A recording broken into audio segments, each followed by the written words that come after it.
জুলাই গণ অভ্যুত্থানকে কেন্দ্র করে জাতিসংঘ থেকে যে প্রতিবেদনটা দেয়া হয়েছে, মানে শুধু এই প্রতিবেদনের নিরিখে যদি খুনি হাসিনা এবং আওয়ামী লীগের বিচার করা হয়, তাহলে খুনি হাসিনাকে অন্তত ১০০ বার ফাঁসি দেওয়ার জন্য এই বইটা যথেষ্ট।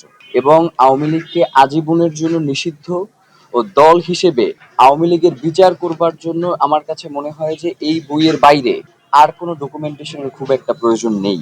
তো ইনকিলাব মঞ্চ শহীদ ওসমান হাদী জীবিত থাকা অবস্থাতেই বাংলাদেশে যখন সবাই বিভিন্ন ধরনের নিজস্ব ক্রেডিট বা জুলাই গণ অভ্যুত্থানে মানুষের যেই আত্মত্যাগ সেটা ভুলে গিয়ে পারস্পরিক বিবাদে জড়িয়েছে, তখন ইনকিলাব মঞ্চের মনে হয়েছে যে অন্তত জুলাইকে কেন্দ্র করে জুলাইয়ের যে সকল দলিলগুলো রয়েছে সেগুলোকে মানুষের কাছে সহজলভ্যভাবে এবং দেশ জুড়ে যে কোনো কেনাকাটায় 10,000 টাকার বেশি অফার, তাই পেমেন্ট মানেই বিকাশ।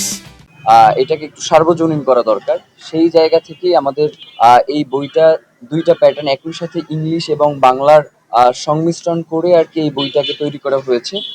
এবং এই বইটির ভিতরে এমন কিছু বিষয় রয়েছে যেগুলো আমাদের প্রত্যেকের জন্য জানা অত্যন্ত জরুরি। যেমন আপনার এই বইটাতে লেখা রয়েছে যে হাসিনার এই সময়ে শুধুমাত্র 15ই জুলাই থেকে 5ই আগস্ট পর্যন্ত 1400-র অধিক মানুষ শহীদ হয়েছে এবং এই শহীদদের ভিতরে 2/3 যাদেরকে হত্যা করবার ক্ষেত্রে মারণাস্ত্র ব্যবহার করা হয়েছে।